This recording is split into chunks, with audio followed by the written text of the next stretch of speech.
The Manx Radio Budget Special is brought to you by Crow Isle of Man Chartered Accountants. Smart decisions, lasting value.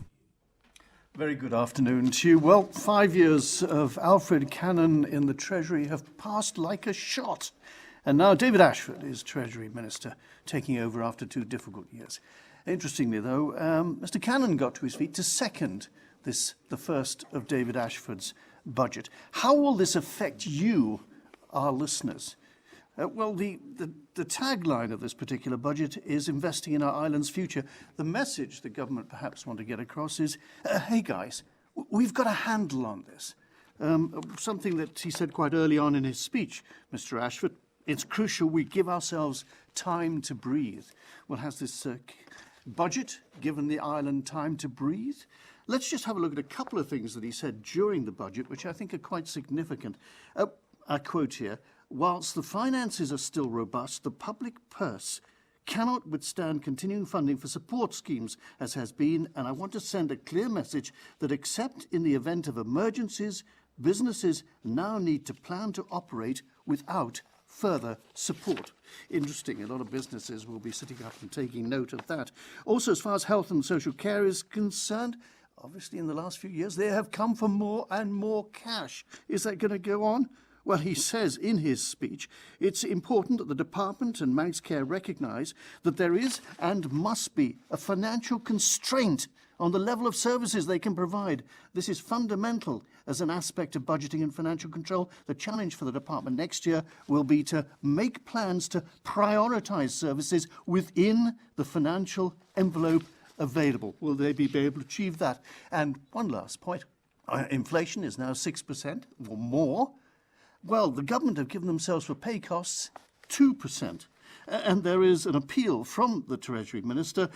I fully expect there to be pressure on pay budgets. I would like to stress the need for such awards to be equitable across all stakeholders. The island's finances are currently tighter than we've seen for a long time. Our economy is strong but has suffered in line with the rest of the world as a result of the pandemic. I would encourage any pay claims brought forward to recognise these facts and for all parties to bear this in mind during any negotiations. We'll be hearing from representatives of the unions later on. But how does it affect the person in the street, the Joe and Joanna and everyone else in the street?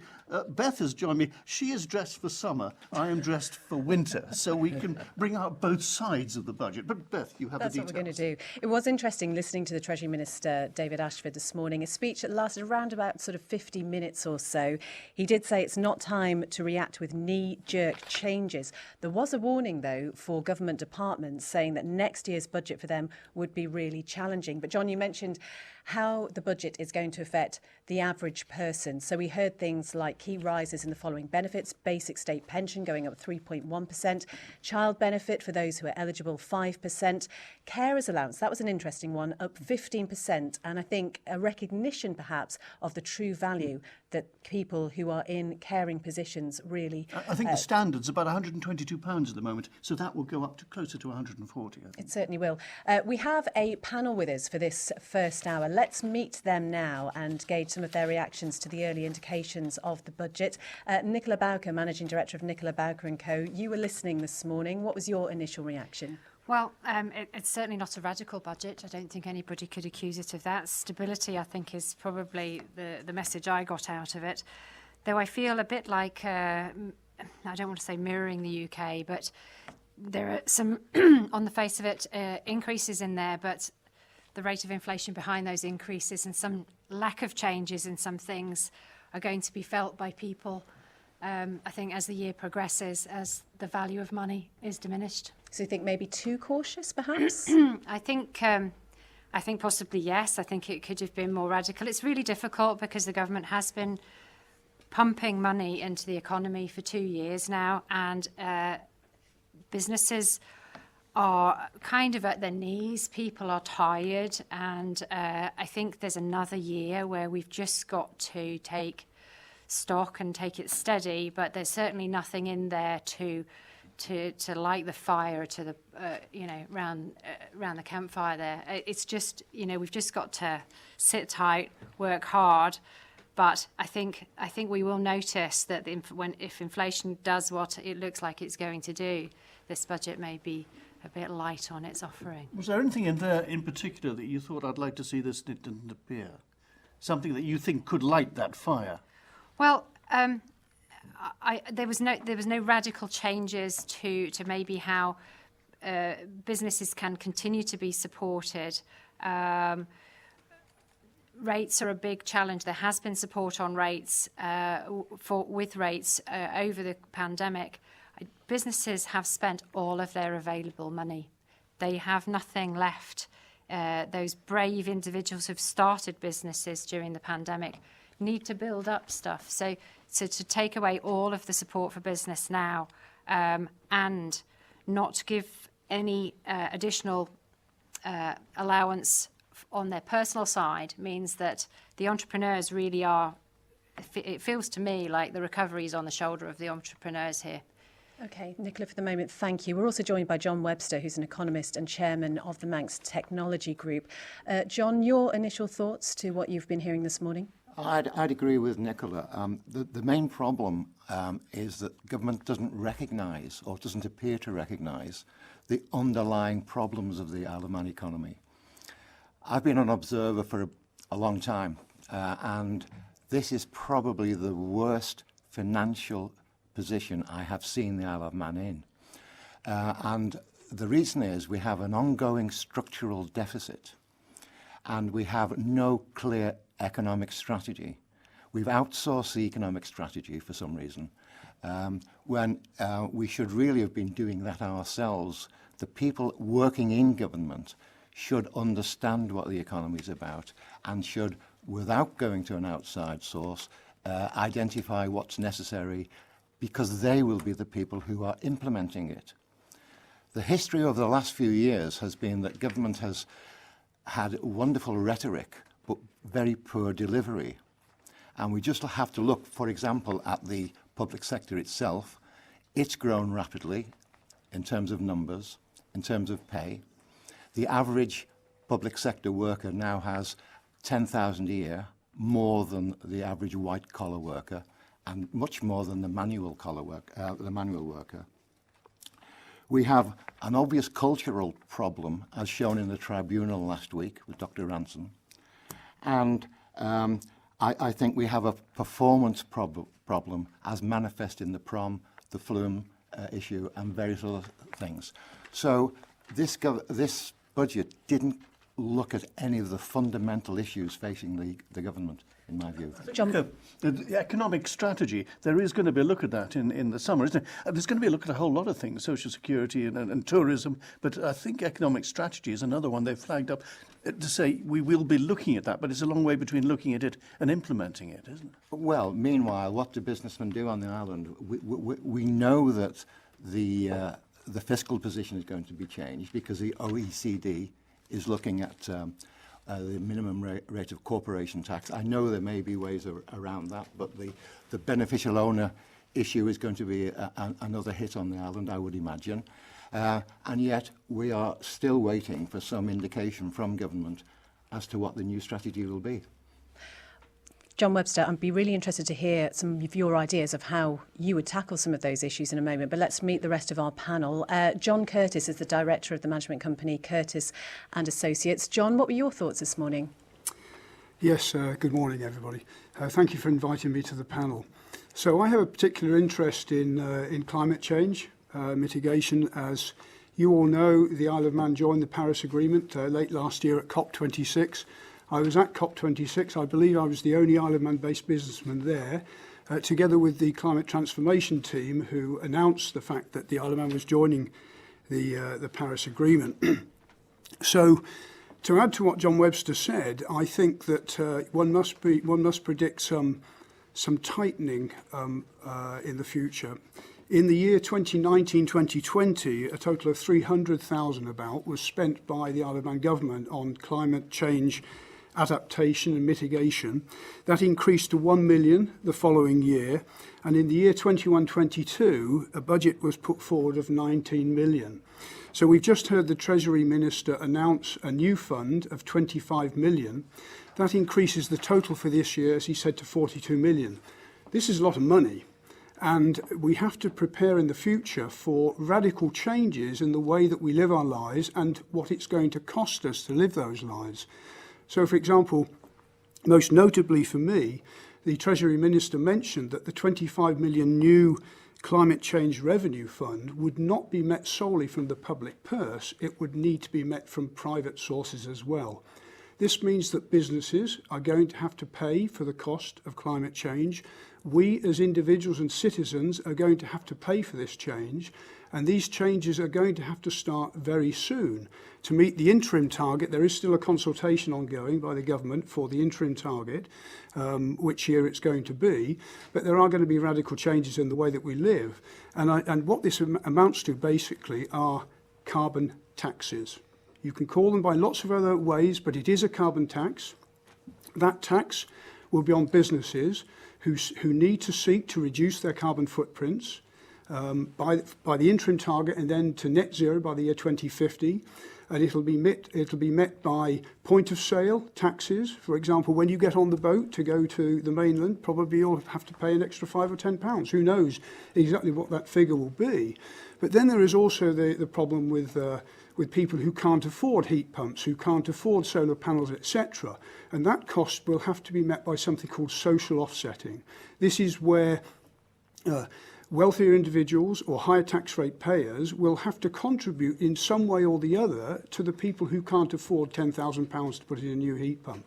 So that's my perspective. I'm very pleased to see that the government has increased, and he is increasing, and he is taking very seriously the problem of climate change, because when I was at COP26, I was also called by Manx Radio, and I was called and they said, well, what do you think? And I said, well, the government isn't doing enough. I'm very pleased to say that I now think they are moving ahead and very positively making changes. Someone who was at COP26, what do you think it achieved? Well, in simple terms, for the man in the street. If they seemed to get an awful lot of people there, and they spent an awful lot of money, what came out of it? Well, of course, I was there as a businessman, and I know that we, as a businessman, I have to adapt my business to climate change. I have to do my part, but it was a bit disjointed. The business community was in a totally separate part of Glasgow. It wasn't connected to the main conference, and therefore we weren't party to a lot of the discussions that were going on. I think it was probably not successful from the point of view of the individual citizen, because the clarity isn't there, and I have to say I don't see the clarity there either at the moment in the way information is being delivered to citizens on the island. I'd like to see much more clarity in what these objectives are. John Curtis, for the moment, thank you very much. Let's meet Pippa Lovell now, who's a sustainable chef and a small business owner. And Pippa, just from your point of view, how much attention would you normally give the budget process in general? Is it something that really crosses your radar, would you say? If I'm totally honest, this is just far too much information for me to digest. I get quite emotional and overwhelmed by stuff. And this, for me, even just listening to you guys and your opinions, I am so overwhelmed. And that's the problem, isn't it? And I think that's literally look. But for people, generally, Paul Chase, let me bring you in here, because Paul Chase is the Director of Financial Options. And is this not the main issue that we have with the budget process? People don't understand it. It's all words. What does it mean? Yeah, it is an awful lot of words. I mean, you asked me before if I'd caught the budget before I joined the session, and I was watching it on Manx Radio on the live blog with the headlines, and then when we're presented with the actual speech, it goes into a great deal more detail. It does take people talking about it to break it down into the sort of pounds and pence effectively. The headlines that you guys start off the programme with, the state pension being increased by 3.1% behind inflation at 8%. All of these sort of things are the headlines which I think are the bits that are actually going to translate down into real people's lives. Actually, we just should say that anyone listening, there are no major tax changes in this budget. So the benefits are going up by various amounts. Where does that 3.1 come from? Is that reflecting the UK? Because obviously inflation in the speech it is the UK. It's reflecting the UK consumer index, yeah. So various things for pensioners: basic state pension, child benefit, carers allowance. They're all going up by 15% for carers allowance, but the rest by 3.1%. So there are little bits and pieces going up, but I suppose people should be asking themselves, OK, we're getting a little bit there, but what is in this budget document, this giant budget document, that is taking it away from me? So at the end of the day, am I going to end up a loser?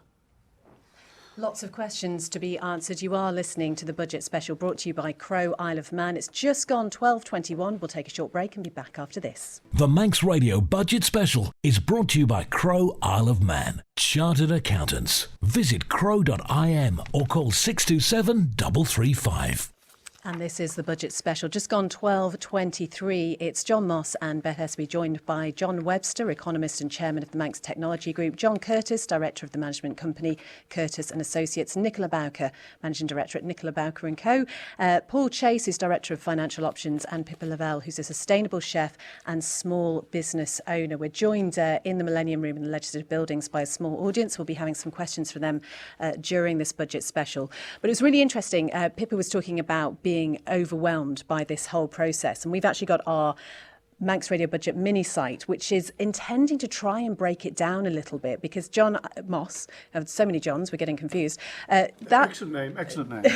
That is the main issue, I think, that we've seen year on year, isn't it? Interesting, he did say later on in his speech, I believe, this is Mr Ashford speaking, not myself, I believe now is the time for a review of the budget process. We will review and consider how we can design a system which ensures that responsibility for spending decisions is tied more closely to the accountability of the cost and outcome of the decisions. He could also add, I suppose, and we can make it more understandable for the 85,000 plus, well, I suppose, bairns and babies won't be reading this, but the other people who pick up a document and look at it, and basically it's like looking at that machine at Bletchley Park. You look at it and you think, well, it's all very spectacular, this budget document, but how on earth does it work? What comes out of it, etc.? So simplicity, I suppose. John Webster, I'm just going to ask you this, because with your former hat on a number of years ago now as economic advisor to the Isle of Man government, is there a deliberate tactic of hiding stuff in the budget so people won't really see the nitty-gritty, or is that just being a bit cynical? I like cynicism. How It's can like I... buying the wife some flowers. Yeah. She thinks, why is she buying me flowers? What's he hiding? Well, as a Bank of England governor once said, if you understand what I'm saying, you're misunderstanding me. And the idea is that you can sometimes hide grim reality with rhetoric. And I hope it's the case that government is protecting its citizens from the reality rather than not understanding the severity of the problem. I've just jotted down a list of 10 issues which I think are very important from the Isle of Man point of view. One is the demographic situation. Throughout the world, there is a problem with ageing population, and it's obvious in the Isle of Man. We now have 22% of the population over the age of retirement, and although we were led to believe that there was an increase in population, the latest census figures indicate that there in fact weren't. The de facto population was about 82,000, and of the census population, a number, something like 6,000 or 7,000, usually Ireland only for second homes. In other words, they're not permanent resident here. In addition to that, we have a school population which has declined. Sorry, go on. No, I was just going to bring in a question there from the NASUWT, the Teachers' Union, and I think that this ties in with that. Without financial investment in education increasing to tackle our recruitment and retention, how will we deliver our first-class system of education and retain our dedicated professionals? So a suggestion that in this budget there isn't much that focuses on that. And it's interesting, isn't it? We keep on pushing ourselves as a world-class destination, trying to get people to come over here. But really, have we got the education? Have we got the healthcare to back that up? They're two very good points. One of the things that's quite obvious in the UK and the Isle of Man is the low level of productivity. And the other thing that's obvious is that AI and robotics is going to greatly affect the employment of people who have no skills. And I did a quick back-of-the-envelope calculation a couple of years ago, discussed it with the then economic advisor, and it indicated that about 8,000 jobs on the Isle of Man were at risk. Now, I would like to see the government saying, OK, these jobs are at risk. What are we going to do about retraining and training?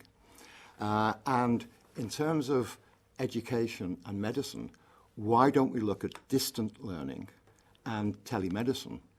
Distant learning could be both an export, because we could focus on a particular area and deliver those services throughout the world. And we could acquire services where we lack the skills on Ireland by encouraging our students to do distance learning. The same applies to telemedicine. Pippa, can I bring you in here? What was it that encouraged you to relocate to the Isle of Man? My partner's job, really. Quite a niche role within the healthcare system. So we came for that. And the fact it's a biosphere, which for me personally, I think, I say I'm overwhelmed by the budget, but it's because I have too many opinions probably about it. But I came here for a different job, essentially, which didn't work out, hence opening my own businesses, blah, blah, blah. But the fact it's a biosphere was the main thing, and from my perspective, I feel like that there's like one biosphere officer. How come that's not funded a bit more, considering we're looking at spending so much money on marketing the island, but then it's like, where's the substance to that? And for me, the fact it's a biosphere, we use it such a great big marketing tool, but then actually help them. And there are instances, I mean, tourism is one case where we do a lot of marketing and we say, look what we got. And you think, well, hang about, what have we got? We've got footpaths that basically people complain about. We've got other things that we complain about. I think you can use the marketing and almost like purposeful. Greenwashing can almost be purposeful sometimes. Like we can use it as it can be a good thing. But then, like, I have the Food Foundation from England coming over for a forage and a meal and stuff next week. And there's so much I want to talk about. But then it's easy to do over the internet and to do through email and through show and marketing and everything. But then actually when they're here, I'm thinking, oh God, I've actually got to back this up. And I'm like, how? I mean, I will, but yeah. So I came here for obviously opportunities and knowing that I didn't always want to work for someone else and I could open businesses, and I found it quite easily, and it's been a really supportive environment.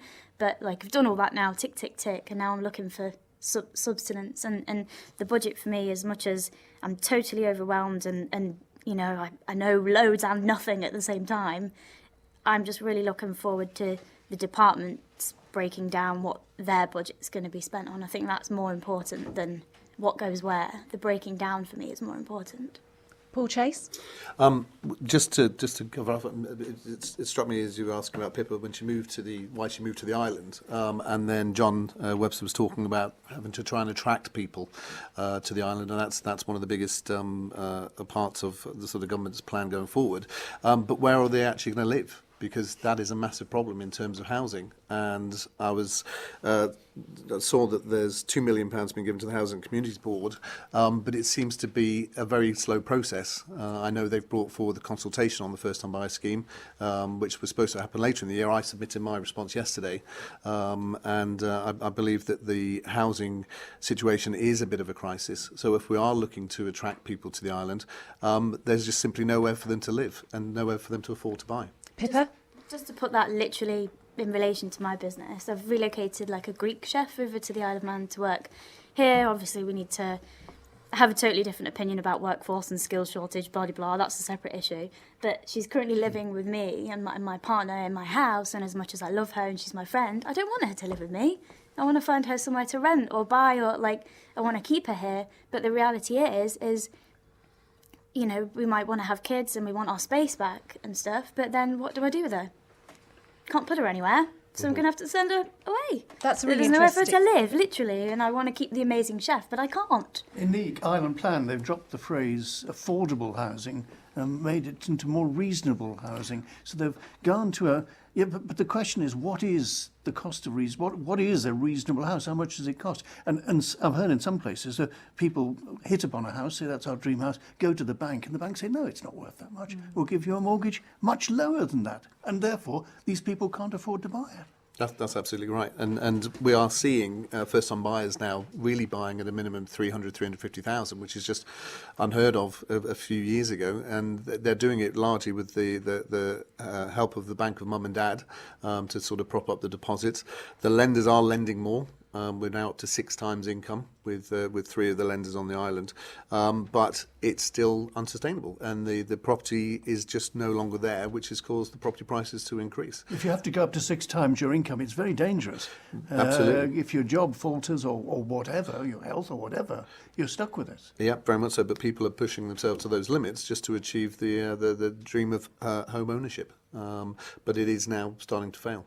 You're listening to the Budget Special, brought to you by Crow Isle of Man. I should say 166 177. You can text us any thoughts or questions you might have, or email studio@manxradio.com. David H., I think in response to John Webster talking about the ageing population, said, I'm 71 years old. Does that make me a problem? Interesting perception there. John Curtis, you wanted to come in and say something. I just wanted to come in on the housing issue, because I feel very strongly about this as well. Usually young people are leaving the island, not coming here. So the rumour has it that most of the new builds in Ballasalla were purchased by people off island, and the coronavirus pandemic has exacerbated this problem, because people are looking for safe places to go, particularly if they can't travel to Europe, etc. So, if you look at places like Cornwall, some places in Wales, there are taxes on second homes, and I don't want myself to become the tax man, having talked about carbon taxes early on, but maybe there should be some consideration in the future about taxing second homes. The government are obviously pouring resources. We've heard, I think, is it Mr. Hooper is now joining the board, the Housing Board, Mr. Crookall, Mr. Thomas is there already. But what is the answer? How do you produce homes that are a reasonable cost? How do you get the developers to do that job? Well, John's made a very good point there. That is that there are quite a few homes, 15% of the accommodation on the Isle of Man was unoccupied. Now, 15% represents, 6,000 or 7,000 dwellings, flats, apartments, houses, etc.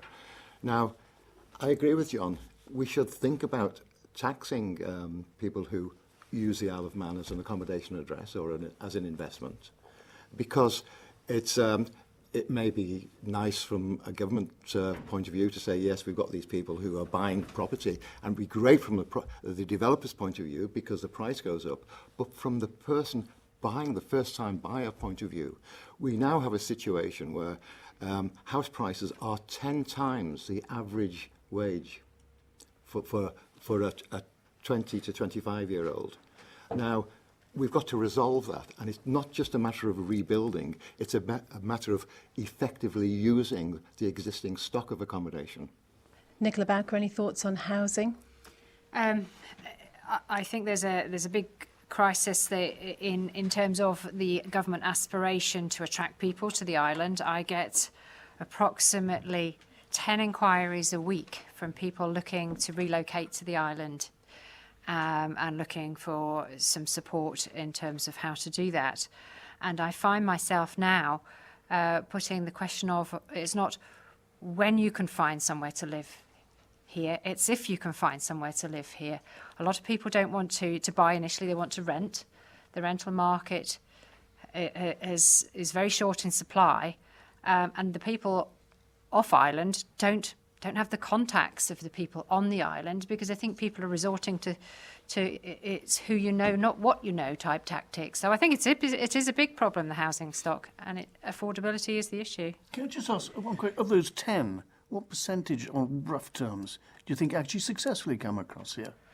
I would say about 2 or 3 of them. 2 or 3, right, 30%.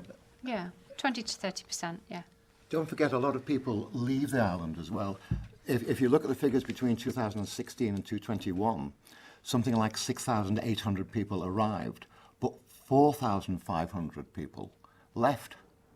Now, that churn is quite interesting, because I know quite a few people who came to the Isle of Man, and we would wish to retain them, but they left for one reason or another. And can I just quickly answer the person who said he's 71 and is he of any value? Well, I'm older than that, so I hope you are of some value. You just mentioned the census, incidentally. Have you got a copy of this fabled document? Part 1 has just been released, That's just but for some reason it's taking longer than I think it should have done. Let's just go to our audience. We've got a question from Adrian. Just a thought on the budget. Adrian, what was the question?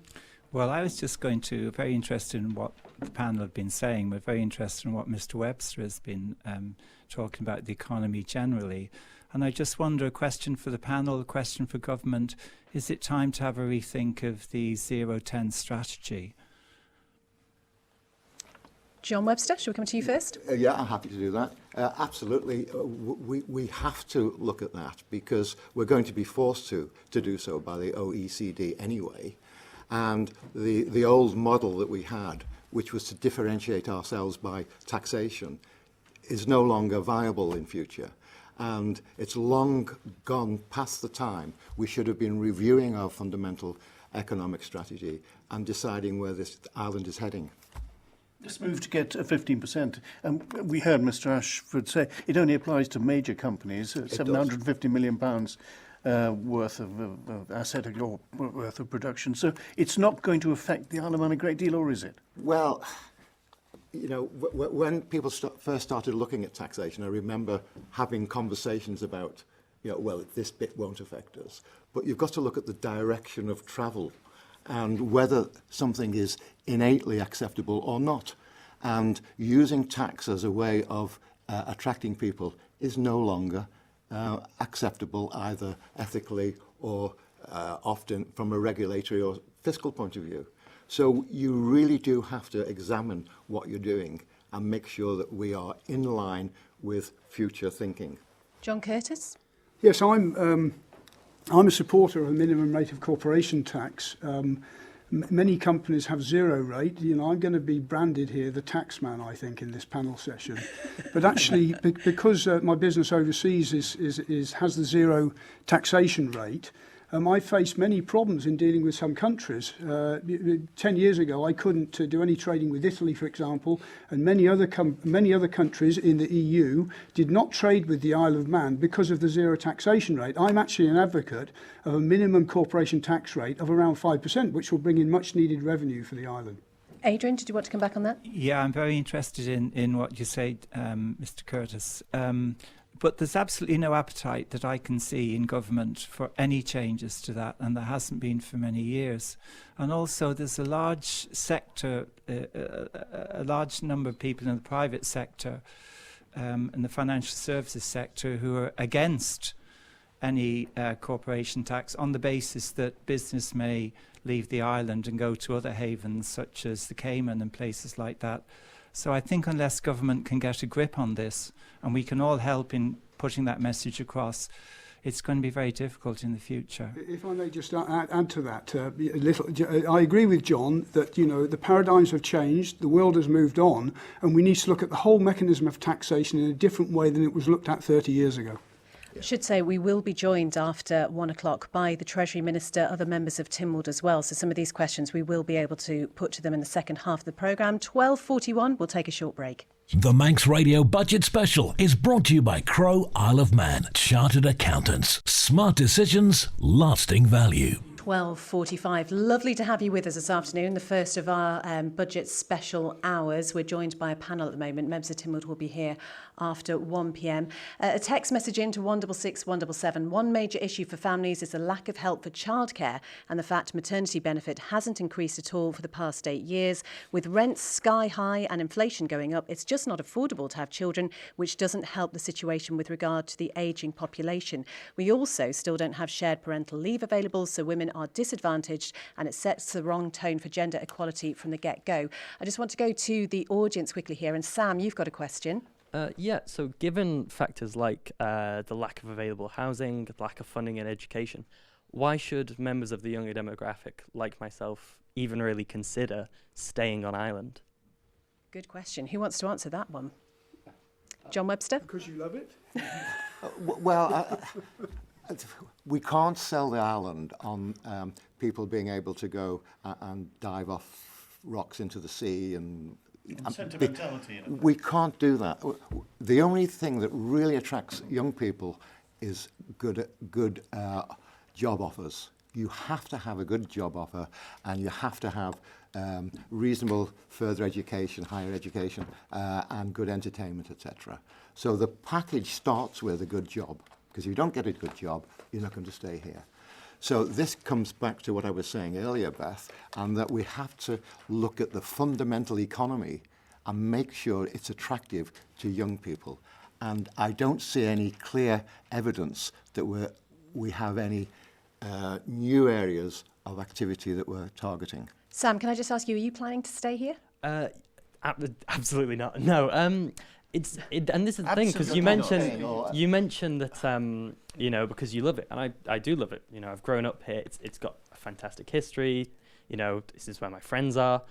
But at the end of the day, I couldn't justify staying here when I'd have so much more opportunity elsewhere. So I completely agree with that, and I think as well there's a kind of perception, or it seems like that in some members of government or some members of the island, that why aren't young people staying? We shouldn't put effort into making them things available for them because they'll leave anyway.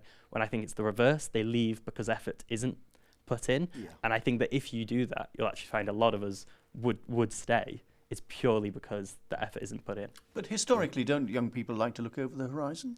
It depends on the young person, I guess. But I mean, I know loads of people my age who, if they had the opportunity to stay, and they could do amazing things here. I think the island has so much potential, and it's about that untapped potential that would excite them, but it's just not available. Sam, can I ask how old you are? I'm 18. Okay. Paul Chase, that's a really interesting comment there, I think, from Sam. And I just wonder, from your point of view as a financial advisor, how many young people like that you deal with, or, are you seeing... We do see quite a lot of people that come to speak to us and find out what they can borrow if they're looking to buy a property, and often it's not enough. And their comments are, if I want to be serious and buy my own home, then I'll have to look elsewhere, because renting, as I think Nicola mentioned earlier, the rental market is actually stretched as well. So yeah, it's a relatively common story that we're hearing, that people are despairing because they can't afford a property to live in. And then we have to ask, I suppose, John Moss, is this budget dealing with that? It doesn't appear to be. It seems to be a softly budget at the moment, which is really looking over its shoulder at the COVID 2 years and thinking about that and thinking how best we can smoothly come out of that, rather than boldly looking towards the future. And I suppose that's really we need to have a running start and get involved and go and reinvent, to bring the island out of the COVID situation without being frightened of what's happened in the last 2 years. My opinion. We haven't mentioned Brexit, actually, incidentally, which I don't suppose... Yeah. Well, there was Alfred Cannon was speaking on Agenda last night, and he said we have to work out what we can control. Is Brexit on the agenda at the moment? John Webster, was it? Well, I asked... Are we handling it? I asked my own company yesterday, is it affecting us in any way? And the answer was no. It's taking a week to get supplies from China. It's taking us a week to get supplies from Spain, which is exactly the same as it was pre-Brexit. So, answer from our point of view, and I can only speak for myself, it's not having an impact. Bye-bye Brexit, bye-bye. Well, We've had another text into 166 177 saying carbon taxes will now crush businesses at present. Many are hanging on by their fingertips. Heat pumps simply aren't practical, just a trendy idea at the moment. Electric cars aren't sustainable. Green issues, says Bill, need real thought, not just panic trends. John Curtis, I'm going to come to you here. I'm going to play devil's advocate. Is it the right time to ring fence this £42 million for climate change issues when there's so much else to spend on? Are we just wasting our money? The UK government has already been sued by a pressure group because they're not in line with their own self-imposed target. The UK has actually reduced its carbon footprint by 42% in the last 20 years. The Isle of Man's footprint has gone up in the last 3 years. We have an enormous challenge, yes, the money must be ring-fenced. It doesn't mean that it's going to be spent. In fact, there was, in the budget of last year, there were allocations put aside, and most of that money wasn't touched. So I think it is important that this is, if you run a business, you have to look at your liabilities in the future. Carbon and carbon taxes is a liability. It's a liability that must be met by the business community. And as the Treasury Minister said, I'm sorry to repeat, he said this 42 million will not be met by the public purse uniquely. It has to be met by business as well. But I wonder, there don't seem to be many incentives in this budget at all. You know, there's no incentives for people to buy electric cars, or, you know, there's no financial incentives, which is what people need to get a head start. £1.48 a litre, there is an incentive, as a matter of fact. It costs just a few pence a mile to run an electric car. The main issue for EVs on the island are the number of charge points, which needs to be urgently addressed, particularly in Douglas, which doesn't have the infrastructure to do that. And lithium ion, of course, which the Chinese are busy buying up quite a bit of the world's supply. There's no magic wand, John. But the cost of buying an electric car is really significant, though. People can't afford it. It's a few thousand. So, please go ahead. Pippa? Did you say? Pippa? I just was saying it's an investment. Like, we have to do this now for our future. Like, just coming back to the whole young people staying here and stuff, can I just say, first off, one reason to stay, you can easily open businesses here. The micro business grant scheme, there's like 438 or something every year. So we can open businesses and businesses and businesses and businesses. So that's one reason to stay. And back to the skills shortage as such, and training and distance learning and everything. That's the perfect opportunity to cut carbon as well, and distance learning.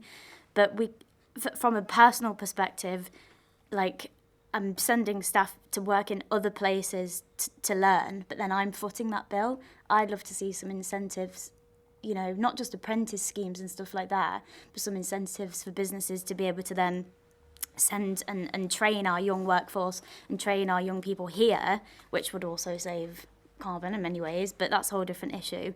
But in terms of businesses and sustainability, just if your business cannot be green and cannot be sustainable, like, I personally feel there is no place for your business anymore. Like, it's every single kind of industry on the Isle of Man is like saturated right now. Look how many restaurants there are, there's just everything of everything. It's so saturated. And maybe COVID and climate change and everything is a way of just trickling it down to the ones that maybe might just be making change and being good moving forwards. And if you're going to moan about having to foot the bill for doing that and making yourself greener, then it's ridiculous. You're not thinking about your children and the future generations. You're literally just finding a reason to moan. You're not going to take responsibility for our whole island as a whole. And of course people don't want to stay here if we're not going to take responsibility for it. Sorry, I'm getting quite angry. No, it's okay. It's okay. Paul Chase, you wanted to come in. I was just going to sort of support Pippa, and you look at the world of investing at the moment, and everywhere you turn there's ESG funds, environmental, social and governance funds. It's the way of the future. Basically, people are now investing in new technologies, greener technologies. They're investing in companies which are not investing in slave labour, and they're making sensible choices in terms of investing in companies that are actually actively making a difference to the world, and the performances on those products are actually reflecting it. So I think it is the way of the future. So I would support the government's dedication to that. I would just question the priorities on if there's nobody here to benefit from it. Nicola, any thoughts? Well, yes, I represent a lot of small businesses, and I am not seeing any guidance for the small businesses to assess their carbon footprint. Is there a scheme out there? If there is, I'm not aware of it. I don't know the carbon footprint of my business. It's something fairly low on my agenda, but it's on my agenda, and it needs to get higher on my agenda, but there's no mechanism made easy for me to assess the carbon footprint of my business so I can determine where the problems are and how I can improve it easily. So that would be a great benefit for all of those small businesses we have on the island. There's many, many thousands of them. Well, we're approaching the end of this first hour, John, but I'm just going to go round and in sort of 10, 20 seconds, if I can just get you all just to give us your overall assessment, starting with you, Paul, of this budget, looking at it as a whole. What would you say in 10 seconds? As a whole, it's a budget of stability. There's a few bits in there which are interesting, but we are leaving people behind in terms of the state pension. Pippa, any thoughts? Like I say, on a whole, find it hard to comprehend. I'm looking forward to each part being broken down. I feel like the phrase mental health hasn't been acknowledged at all, which is diabolical, and there's too many locums anyways. But in general, I think it's not quite radical enough, especially when we've just had a clean slate, as COVID, it could have given us a clean slate, it could be a bit more radical. John Curtis, in 10 I'm an seconds. optimist. The allocation of 25 million with this new reserve fund is a sign of good intent because there is a legal obligation to meet the Paris Agreement now. And John Webster? Well, I'm an optimist also. I think the island's got lots of potential, but we really need to understand the problems and start working out how we're going to develop that potential. And Nicola? It was a stable budget for sure, but I think business and individuals need more guidance as to how to move forward from this.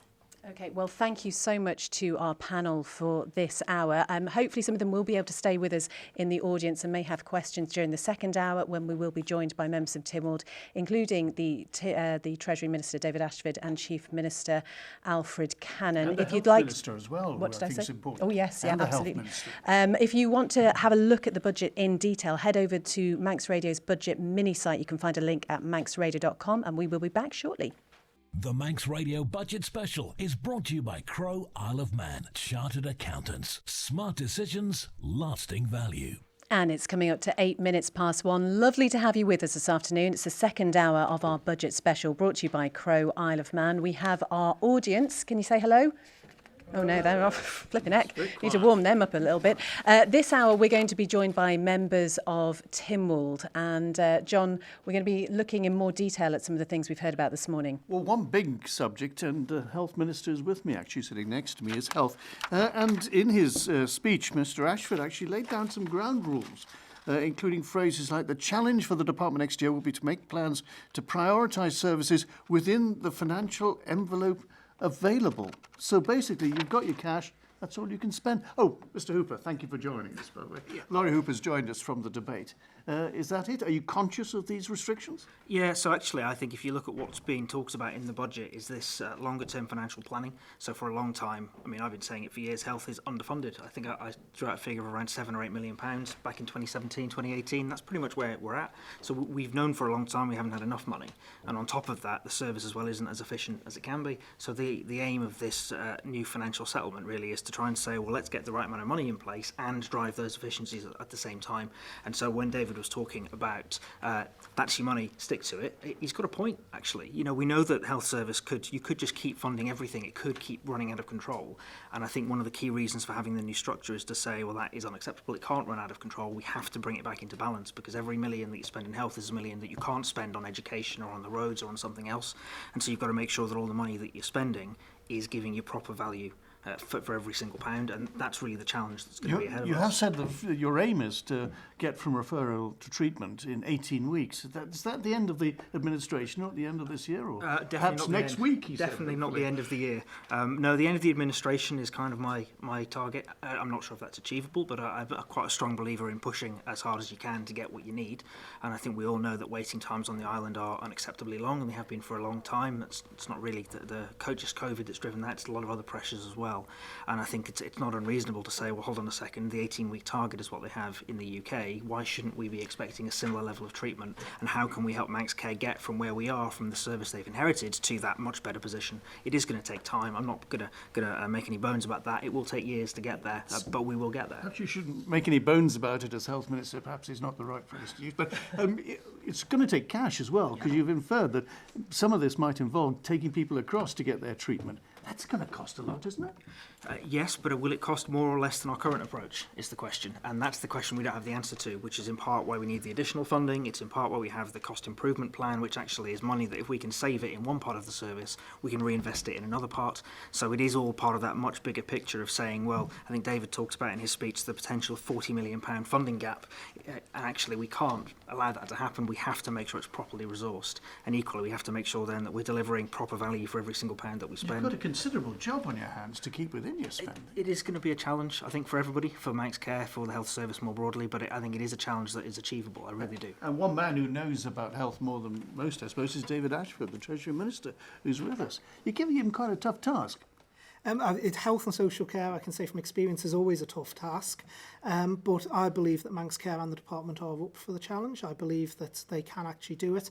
This budget is the first one that has identified the funding gap and actually put that into cost, actually what it's likely to be in future years. And that has a major difference in the fact that we know what we're likely facing down the line and we can actually plan accordingly. Mr. Ashford, we had a panel join us for the first hour, and one of the things we talked about was how easy the budget process was to understand. And I understand that Joni Farragher, the East Douglas MHK, stood up and said that some of it essentially was impenetrable. There's things hidden everywhere. It's not transparent enough. What's your reaction to that? Well, members have had an opportunity to see the budget for 2.5 weeks. They've had an opportunity to come forward and speak to Treasury officers, or including fellow politicians as well. I myself, as Treasury Minister, have only had one member actually come to me with queries or questions, and I believe the Treasury officers have had two. So there is the opportunity for members if they are struggling, and it is a struggle, your very first budget. I came in with local authority experience, and I'd also spent many years up in the public gallery watching a budget, and it is a challenge being that side of the table. But Treasury is there to help and assist with members if they have any queries. And one of the things you have said is, in your view, this wasn't the time for any knee-jerk reactions. I suppose I have to ask then, when is the time? You're not just putting off the inevitable? No, I actually think that what we've actually done with this budget is we've continued to invest in our Ireland's future, which is the tagline for the budget, at a time when there could have been very easy to have just a standstill budget. We're coming out of the pandemic period. We are quite lucky as a nation in the fact that we've fared a lot better than many of our compatriots around the world. We came out of the first lockdown very, very quickly, which allowed the internal economy to operate much more unrestricted than other countries, and that has actually given us much more economic resilience than many of our compatriots. There are some challenges, though, not least inflation, things like energy prices, things that we don't have any control over. How much contingency is there within your budget to protect people from the impact of things like that? So in terms of inflation, there are contingencies within Treasury that can be looked at if necessary. Like what? Inflation, well, there's contingency funding, for instance, and if there's absolutely special occurrences that take place, we can actually look to divert funding from elsewhere if necessary. Where would you take it try from? and do it. So there's various pots and funds within the reserves that could be used if necessary. But one of the key things with inflation is we don't know yet where it's likely to go. I'm not going to betting man, and I certainly don't want to argue with economists, but there is two sets of economists on this. The first actually think that it's a slight inflationary spike, and that after a few months we'll actually see it dissipate, a bit like they saw after the Spanish flu pandemic in 1920, 1921. But then there's another set of economists that actually say this is a reset, so we're going back to where inflation generally should be, because we've actually seen 30 years of quite low inflation if you look at it historically. Surely it's wiser to err on the cautious side and say this could be bad, let's make provision. And then if we don't, then we've got some more. And that is one of the reasons why within the budget you will actually find various funds and various contingencies in place in case we need to access them. You made a little appeal to, well, I presume, I don't know, the unions, but I fully expect to be pressure on paid budgets. I'd like to stress the need for such awards to be equitable. You basically are asking the unions, please be reasonable. Now, unions in the past, when they want to support their members, do tend to be a little unreasonable in terms of government view, don't they? Well, they're going to try and get as much as they can, basically. Well, unions have a job to do. They are there to represent their members, and they are there to get the best deal for their members. But having dealt with the unions in the past, I sat when I was a local authority member on Whitley Council, if anyone remembers that, for several years. I do also know that both sides are very considerate of the challenges that are faced and are also very realistic. Well, let's get that union view now. We are joined by Debbie Halsall and also Geraldine O'Neill. Any thoughts from either of you about the budget? Geraldine, let's come to you first. Sorry. The major issues for us really are how we retain and recruit teachers and professionals to the Isle of Man. And obviously it's going to be affordability, David, and it is a huge problem. And, talking from the perspective of the unions, well, the unions represent the workers who provide the workforce, who provide the people who are going to take up jobs and young people's education and the workforce for the future. So it isn't, and it shouldn't be, an us and them situation. It should really be that we're working together for that. Frankly, I'm a bit disappointed from an education point of view that we haven't seen that. We have a major crisis at the moment with recruitment and retention. And as Beth said earlier, health and education, they're the two factors that attract people to the island. So if we can't provide that workforce and we can't provide sustainability for people to live here, how are we going to provide the education service that we all want? That's my question. Yeah, so I know the Department of Education, Sport and Culture is very keen to work with the unions, particularly around the issues that have been being seen around staffing, to try and find a resolution to that. There is a pay uplift in the budget. Now, obviously, we don't know which way, as I've just said, inflation is going to go. Education, along with health and also home affairs, are the departments that are very heavy in terms of staff. And if we start seeing inter-year problems, then we will have to address that. I've got experience of working with the unions. As you know, when I was member for the Cabinet Office, I led on the pensions negotiations. And I think it is important that we don't just engage with the unions, but we keep the unions informed as well, so they actually know what the wider challenges are too. Could I just answer to that? As part of that, and during COVID, we had the re-emergence of the Industrial Relations Forum, which Debbie is the co-chair of that, and that's really important for all of us together to work, to look at these issues and problems. Am I hearing from you, though, because we have heard this, that if you went and made a business case, where we have a gap in funding, that would be listened to positively by Treasury? Well, what I've got to say is the departments need to operate within their financial envelopes. They have to try. Now, like I say, we don't know what future pressures are there down the corner, and it would be for the departments to try and manage within their financial envelope. If there are external pressures that can be clearly shown as to why that can't happen, then we would have to have those conversations with that department. Debbie Halsall? Hi, I've just been thinking, obviously I've took a few notes, but as far as I'm concerned, I think we're heading for a perfect storm. The budget doesn't reflect the low-paid worker, and I have sat with you, David, in Whitley Council as I was the chair and as I was the secretary, and the low-paid worker, we're still talking about zero-hour contracts, we're still talking about spiralling costs of utilities, the housing, food, etc. There's a total reliance on food banks, housing matters and poverty. There's no big investments on mental health and the well-being and the clear pathways of support.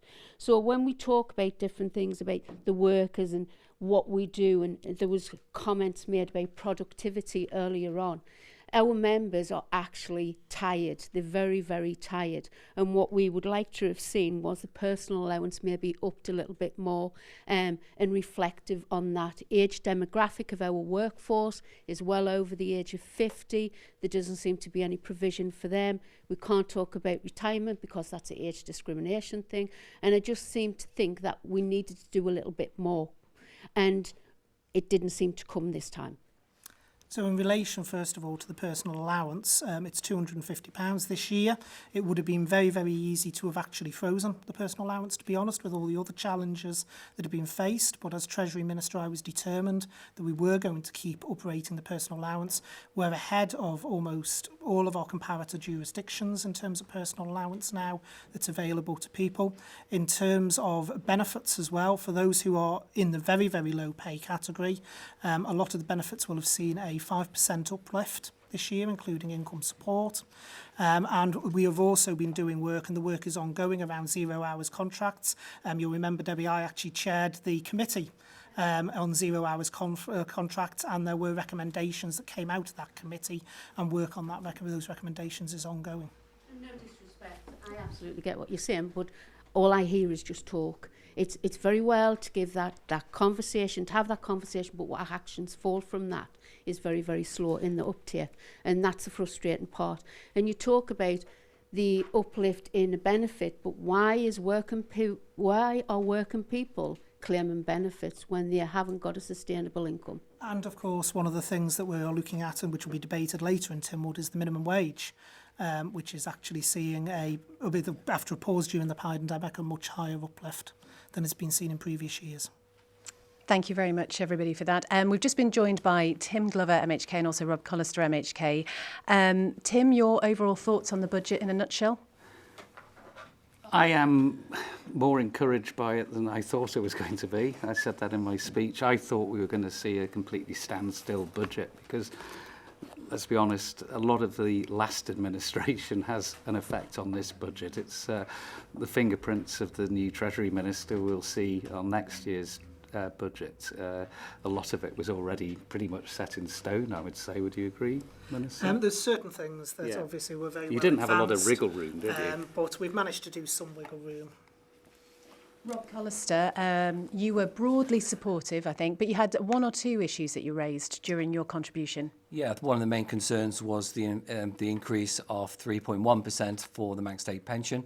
I felt that was too low, especially when government uses a September inflation figure, and that was 5%, so I couldn't quite work out that one.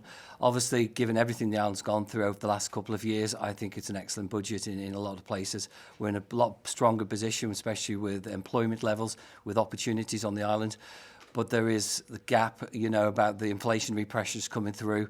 And I think that's going to be the risk of the next 12 months of how we actually try to control costs. And that's going to be one of the biggest challenges for this administration over the next 12 months. It's 12 months, but what about the next few months? The TT, dare I mention that? The island has got to have a successful TT to say to the world, we're back in business, hasn't it? Absolutely. Are we certain, first of all, I will hear the word committed to the TT, are we certain the festival will go ahead? Yes, at this range? Yes, everything is in place, ready to go. I've personally, as an MHK, as a backbench MHK, I've challenged to make sure our borders strategy is clear and precise to our visitors. The island will be ready. The TT Motorsport team have worked tirelessly over the last 2 years to bring back a bigger and better TT experience. Some of the changes we can't implement until 2023, but I'm hoping over the next two big flagship events, people will see an enhanced experience. And I'm going to get a lot of people coming in from all parts of the world. And there is still questions to be asked, and we will, as a sport and as a tourist attraction, we will follow central government guidelines with regard to any. Is there the possibility, if something disastrous happens, as far as a new variant breaks out somewhere? Yes, but you're talking all hypotheticals. At this moment in time, as I talk to you today, we are ready to go. We hope that the public will get behind us. We hope that homestay people will come forward and offer their homes as they've always done in previous years. We've got an army of volunteers ready to go. The event is definitely a green light, and we hope in May that we'll see the first bike go down Bray Hill as soon as possible. Now, we've just been joined by Douglas East MHK, Joni Farragher. Joni, thank you very much for being here.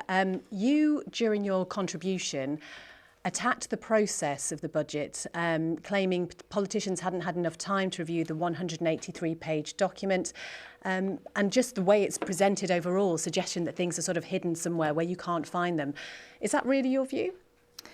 So I had two concerns really. One was about the content of the budget and the other was about the budget process itself. So the budget process, which is what you are talking about, I think, as I said, it didn't feel to me like it was inclusive of all members. So obviously in September last year, 24 members were elected to the House of Keys. I don't see any reason that only 3 of those members should have input into how public funds are allocated. To me, it seems like that should be an inclusive process. And as I also mentioned, the couple of weeks that we were given to read the budget didn't feel like enough, considering that we weren't offered any guidance that was neutral.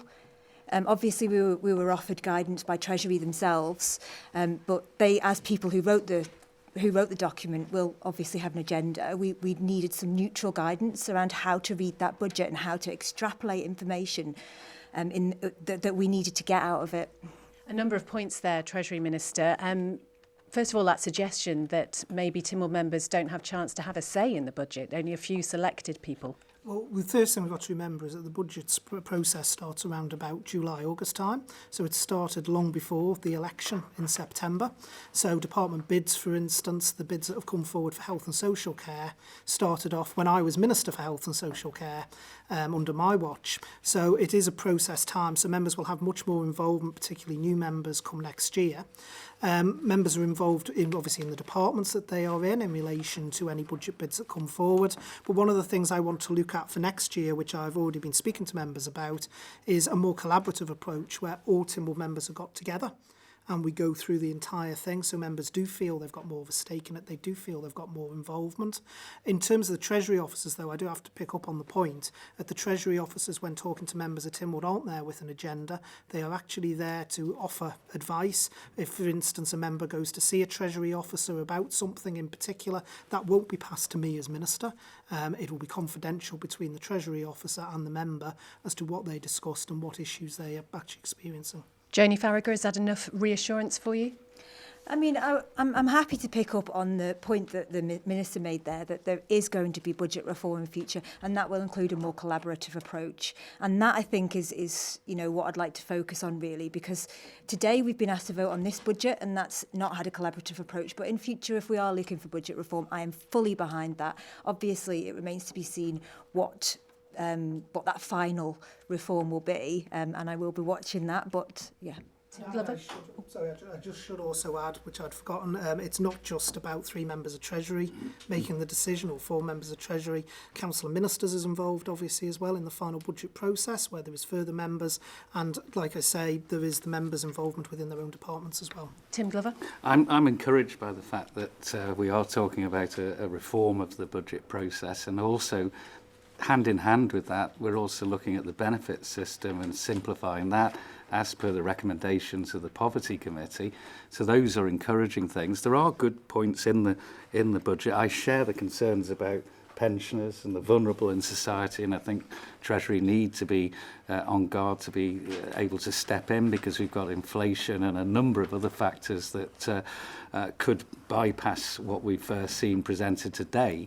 But the thing that pleased me was the carers allowance going up by 15%, which puts our carers at £140.35 per week. And if you compare that to the UK, it's £69.70. So I think that's a very positive thing. And I think the more the Isle of Man, in terms of benefits, is ahead of the UK, the more competitive we are in terms of attracting people here. Just a couple of points. Treasury Minister, the budget process, the time for review. You speak a system where departments have more freedom to allocate resource within their approved financial envelope.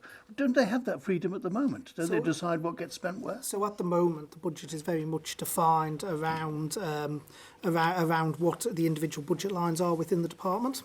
We want to give more freedom to the departments by actually setting a financial envelope and saying this is the envelope you have to work with, and the departments to go and prioritise. So priority-based budgeting, basically, for the departments to say this is what we believe is the priority, and be able to move the funds round internally within the department as they see fit.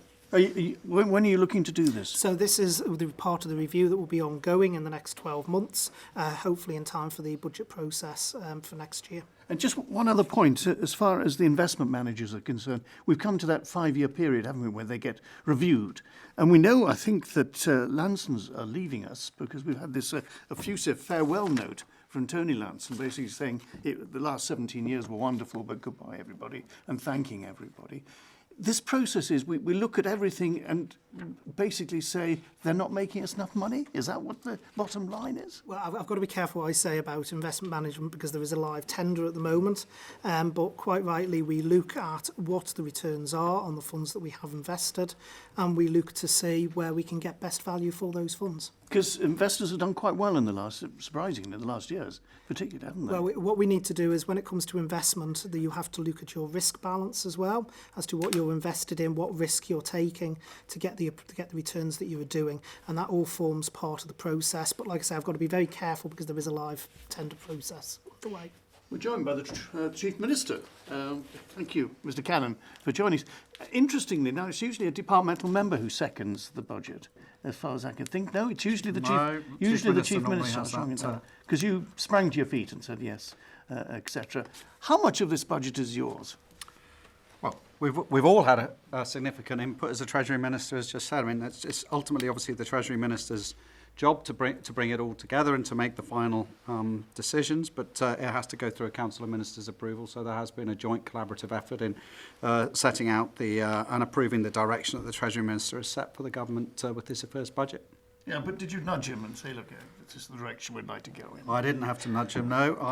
The Treasury Minister shares many of my views and values, and I think he's produced a very good, solid, stable budget in very difficult circumstances. And as he's already alluded to, there's a lot of work to do in the next 12 months to enhance that, build that out, and really build on some of the key policy areas that we've set out in the Island Plan. And I was really pleased to see the way the Treasury Minister had said about, identifying and correlating, across government where the critical areas of spend would be and how they tied in with the Island Plan, and that, I think, came through in his speech. Do you think that the general public sees that where the money is being directed is critical in their view?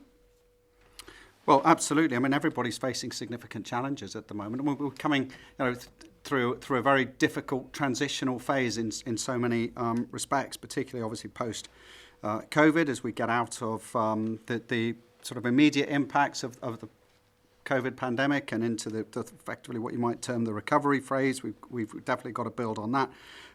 That is further complicated in terms of the Treasury's position by the other spending commitments that the government has made vis-à-vis the climate change programme. And great to see £25 million allocated there and the climate change fund up and running. We've got significant issues to address when it comes to housing. Again, Treasury Ministers made a start there by committing to funding the Housing and Communities Board.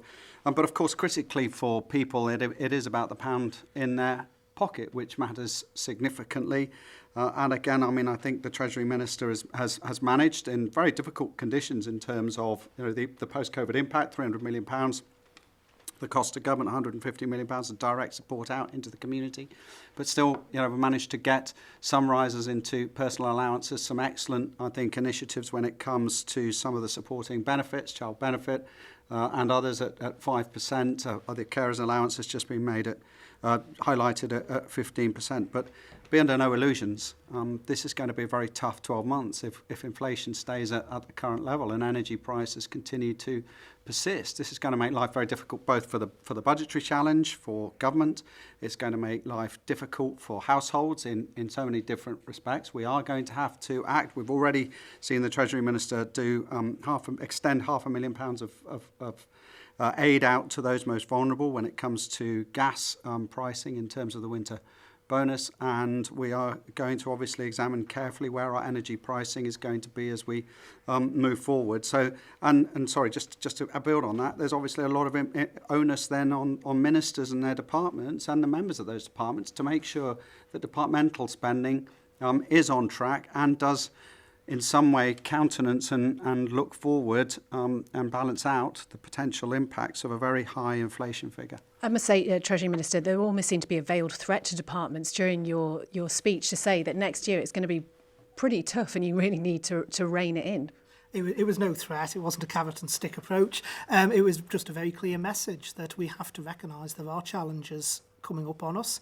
There's challenges coming up on all of the countries around the world, and we need to be well aware of that. Departments need to ensure that they get value for money out of the budgets that they have, and they have to be aware that we're not insulated from those challenges. So it was an absolutely important marker to put down. Chief Minister, you referred in the build-up to your election as Chief Minister as the crisis in housing. You've put $1 million, well, it's $2 million, but I think it's $1 million one year, $1 million next year. Is that enough? It's $2 million the first year, is it? And you've also put forward various members of the administration to help. I think Dr. Allison's looking at brownfield sites, is he? Mr. Hooper's in there as well, Mr. Crookall, and obviously Mr. Thomas. But is enough money being put at it? Is there an answer, or is this just, as we've heard the phrase, paralysis through analysis going on? Well, no, I mean, I think there's a huge amount of work to be done in this area. Before you start spending money, you need to have a plan, an action plan, and we all need to buy into that plan. And that plan clearly needs to be deliverable within the frameworks that we're operating, and that includes a financial The developers are the crux of the problem, aren't they? Well, I think I haven't had a chance to speak yet, but I intend to do so this afternoon. And I think one of the points I'll be making in terms of all these critical challenges facing the government, if the government tries to solve it all itself and tries to take on the full burden itself, then we are going to quickly exceed our capabilities, our financial capabilities, and possibly our operational capabilities. The trick is that we have to find ways of enabling others, the private sector and individuals, to set about helping us meet the levels of requirements when it comes to housing, for example. We need to tie that into the other areas that are working across government, for example, brownfield sites.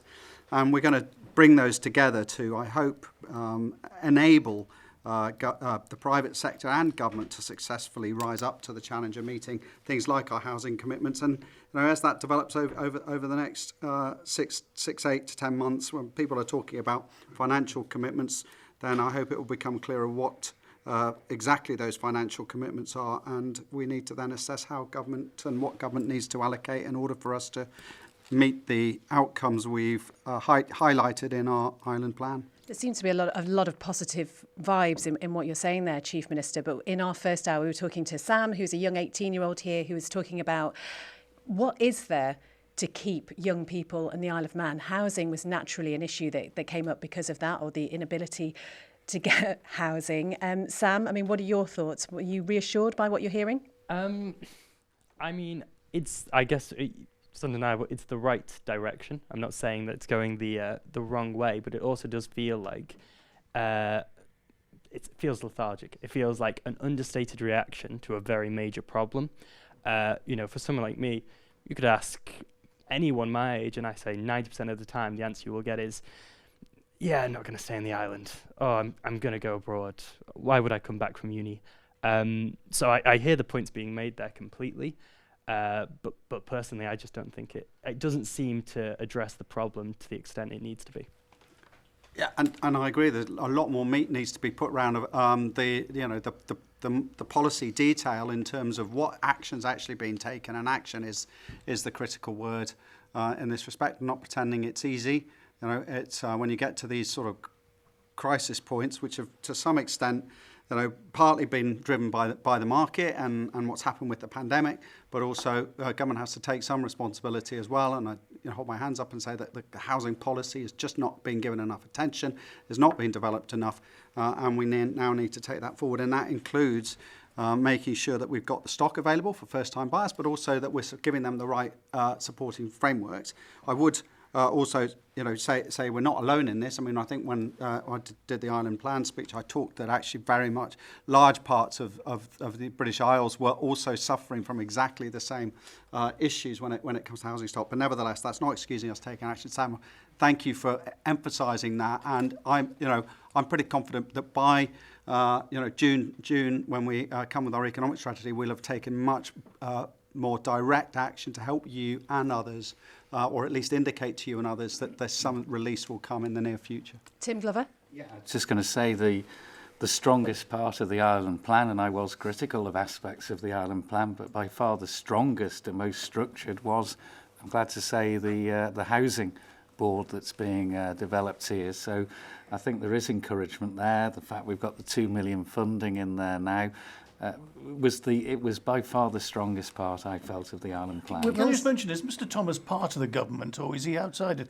He's very aggressive when he's speaking. You just think, hang about, is he speaking from the outside in or is he speaking from the inside out? Well, Chris has been given the opportunity to help play a fundamental key role in driving forward on our government commitments. At the time, after the post-election, I did discuss with him having a full ministerial job, which he declined. However, I was delighted that he was willing to take on this post. We've put it up under as a Chief Ministers Committee. We've strengthened that committee now with 2 other ministers. And yes, that committee fundamentally is still responsible to the Council of Ministers. And I'm sure that Chris will play the right role when it comes to working cohesively and collegiately with the Council of Ministers and his Tynwald colleagues. Speaker of the House, Keith June Watterson's with us with raised eyebrows. June, your thoughts? Well, I on the budget rather than Mr. Thomas, I should say. Okay, all right. It's a whole different conversation. Well, I mean, it was a very sort of steady as she goes budget. Something that the Ireland plan has sort of come along afterwards, so it is very. Well, I was going to say it was a budget of boredom, but that would be harsh on the Treasury Minister. But then again, we had Mr. Collister to liven it all up, didn't we? So I mean, there was certainly lots to see and hear this morning. But I think this is one of those areas where an awful lot of the policies and plans have been formulated since the budget has realistically had to be put to bed in terms of the spending limits. So this is a wait and see really for next year. Could I just ask, is there any way, Treasury Minister, of doing away with that frantic end-of-year spending? Now, I know some people say this doesn't happen, and you're looking at me with that wry expression, but there does seem to be that perception that at the end of the year, whatever money you've got left over, you've just got to get rid of it quickly so you get enough the next year.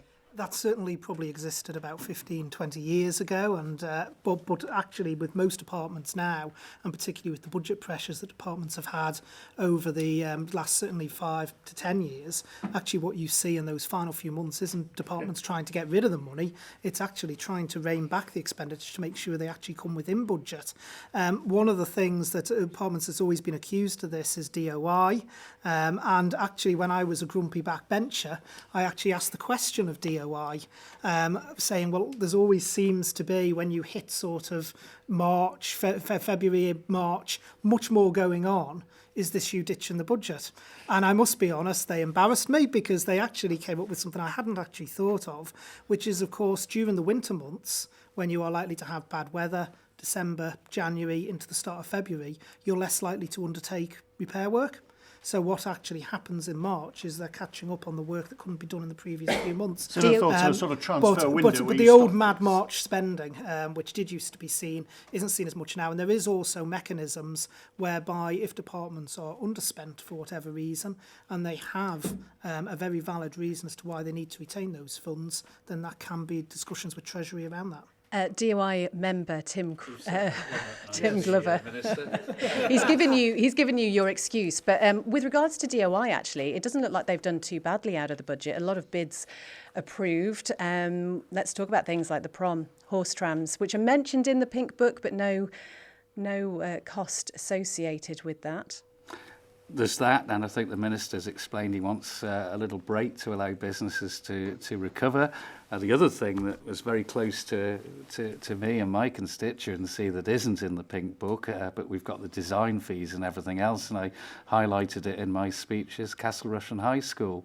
And that's a red line for me as a Southern MHK. We've got the design and architectural fees there ready and within the budget, but it's pretty much looks like 2025 before we're going to see anything being built on the site. We've got fantastic playing fields, but we're not seeing a school rising and being built there, and that is a big concern in the south. So it's a big matter. Can I just raise the subject about the DOI and this tramway? I hate to say the tram, etc., but the fact that the money was actually allocated by Tynwald, sorry, just before you go, Treasury Minister, and basically the Minister got up and said it was used for something else. Doesn't that make Tynwald look a bit weak? Well, actually, we do have to be a bit careful because I've seen a lot of stuff on social media saying that the department has overruled the will of Tynwald. I was one of those, by the way, who voted for the full length of the track, and my personal position is I still believe it should run the full length. But the previous minister did actually come back to Tynwald and actually say that they were going to pause the track and then it would come back at a later date. So there were 2 occasions where it actually did come back to Tynwald. Tynwald City, it wasn't in the middle of the night. No, it was during Tynwald City. And let's just say, John, there's a difference between telling Tynwald that that's what's going to happen and asking Tynwald if it's okay for that to happen. There's 2 different things. Explain it. Explain it? Yeah, to the member of the public, thinking, doesn't that mean that the money's going to be spent on that object? Exactly, and I think that would be Tynwald's expectation. So just because the Minister's come along to Tynwald and said we're going to spend it somewhere differently, doesn't mean it's okay. Tynwald would still expect that money was going to be spent the way that Tynwald voted for it, and just coming back and telling Tynwald how it's going to be is not the same as coming back and asking for a change in the plan.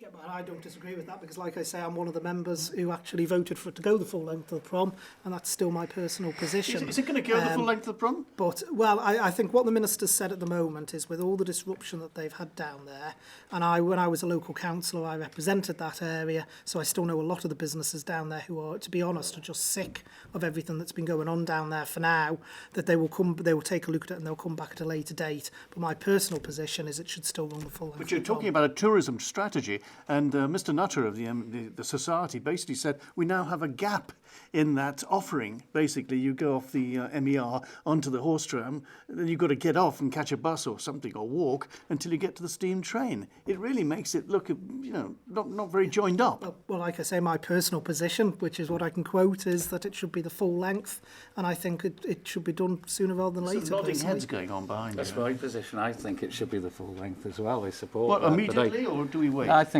give it a year's break at least to get the businesses to recover. They've had a torrid time over the last several years. So my view is it should go the whole length. Jim Watson? A little bit of time for the department to go on the training course about how to lay rails without having to dig them up or add cushions or whatever else is needed doing in order to rectify the work that was done the first time, I suppose, before they start putting it down again. Sorry, Treasury Minister, you were on your way, I think. Were you? Oh, we were staying. Yeah. That's all right. You looked as if you were moving. Thank you very much for joining us. Thank you very much.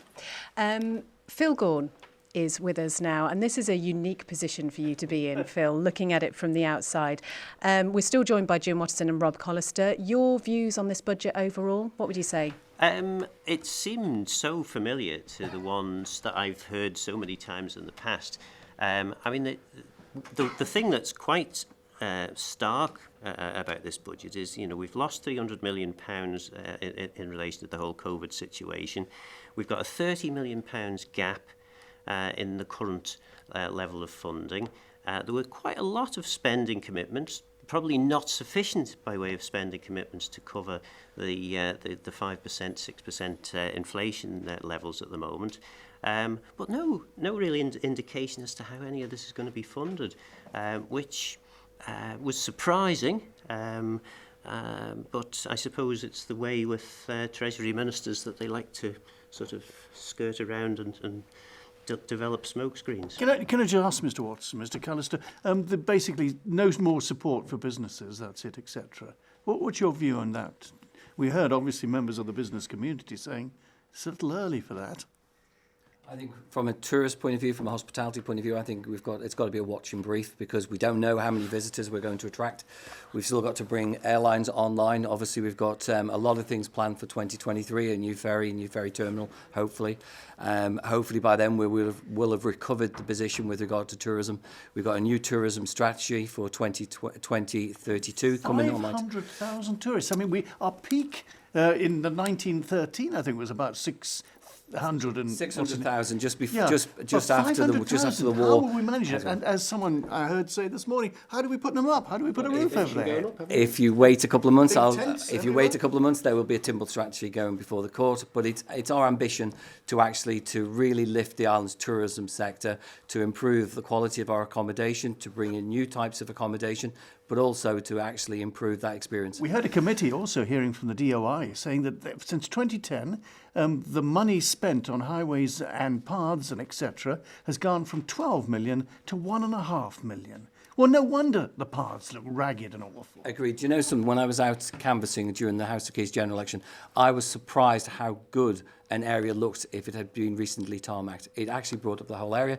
Absolutely agree. And I've got questions this afternoon asking the DOI Minister around what the charter will be, how public will be able to engage in that, how we can start to improve the overall feel and look of the Isle of Man. And that does include our roads, our pavements, etc. Do you go rambling down the south, Mr. Speaker?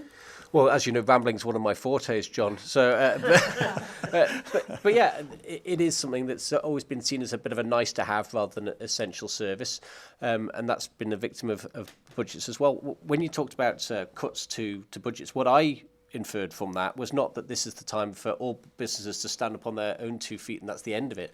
What I read is that COVID, the COVID response is coming to an end, the end to blanket support rather than targeted support where it's needed and when it's needed and how it's needed, because I think the day we shut the door to that is the day we're doing a bad job as a government. With COVID, so many people got out and did a bit of walking. Surely then I should have seen what was wonderful out there and still be walking out there. But a lot of them are saying it's all overgrown. We don't want to go out there anymore. Absolutely, and speaking of someone who's been involved with Russian Heritage Trust, sort of mapping the paths and making sure that people can learn the history along the way, it's a real disappointment to see that it's sort of falling by the wayside like this.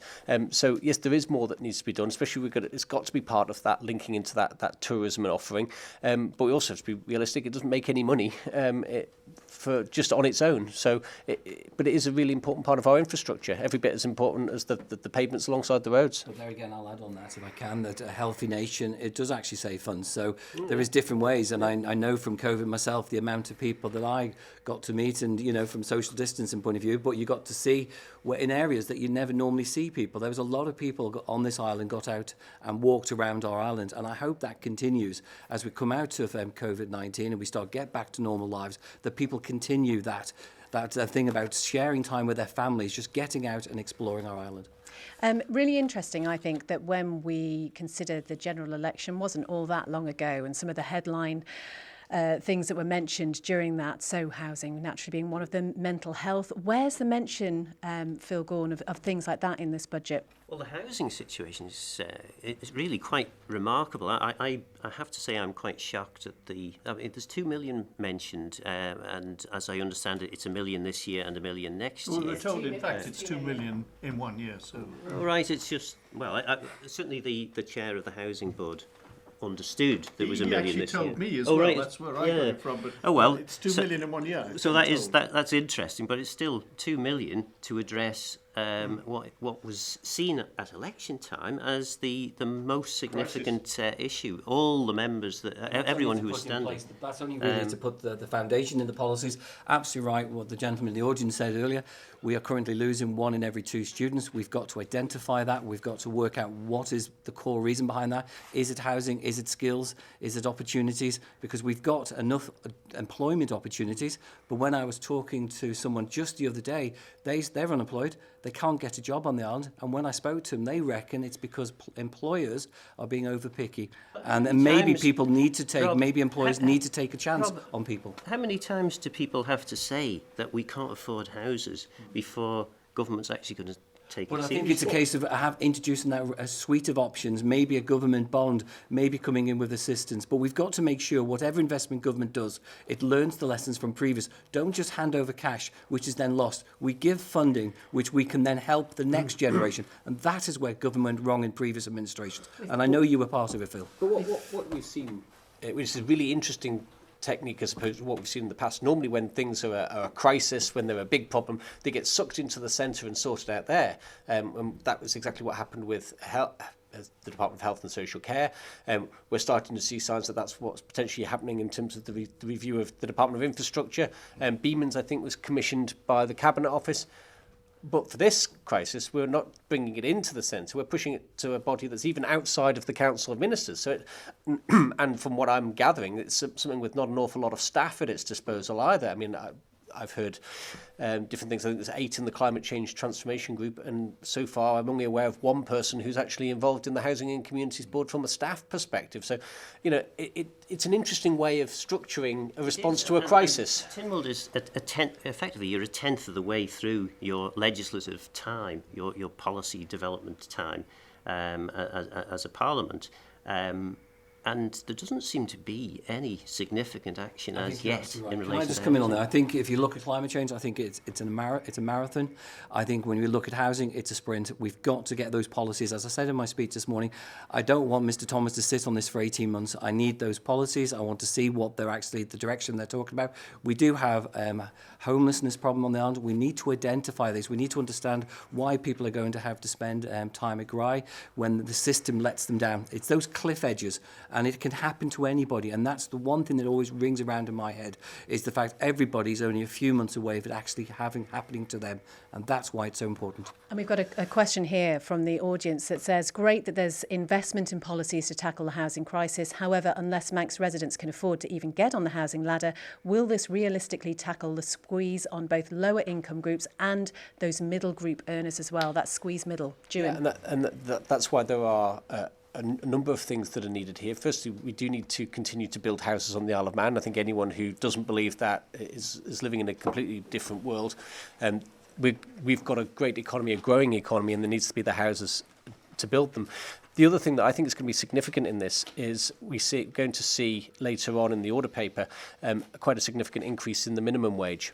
And I think that's going to make housing affordability far better for a cross-section of society, and also the younger person's minimum wage, which is still differentiated, which I don't think it should be, and the Poverty Committee made comment on this, something that needs to be on a glide path to make sure that the living wage is not just what it doesn't just sit in this sort of report that's produced annually by the Cabinet Office and Statistics for what people need to live on. It's actually what people are getting in their pocket at the end of the week. Very quickly, though, the pressure on businesses to meet that level of wage is going to be huge, isn't it? It absolutely is, and some businesses will struggle more than others. It's important then that we've got the visitor economy to come in and help support those numbers. And also we've got the Department for Enterprise there to help support in the business grant and support side as well. But ultimately, we can't really justify as a society paying people less than they are worth and less than it costs to live on this island. I should just say it's gone up £1.25 to £9.50 now, isn't it? And that's what the business community is basically saying.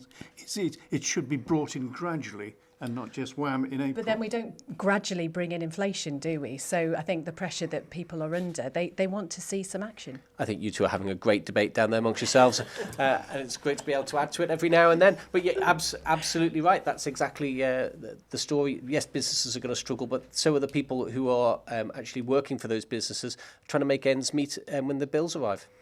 Phil Gorn, final 20 seconds or so to you. Again, looking at the budget overall, the average person on the street, they're going to think this is a positive one? I don't think people are really going to see very much difference, to be honest, to their lives. It's a good standstill budget with lots promised for the future. Phil Gorn, thank you very much. And thank you to all the team who've helped us with our Manx Radio coverage, brought to you by Crow Isle of Man. As we say, if you want to have a look at all the details of the budget, we have got the Manx Radio mini site. There is a link on the Manx Radio homepage. Thank you very much to our audience who've been absolutely brilliant. I'd get them to give them a round of applause, but they were a bit lacklustre earlier. Can we do that now? Thank you very much to the Manx Radio team who've made this happen. The engineers, Ben Hartley, Alex Brindley and Christy D back at the station. We will be having more analysts of the budget, if that's a word, in update. That's the one. It was going so well. It's probably time now to say goodbye. Thank you so much.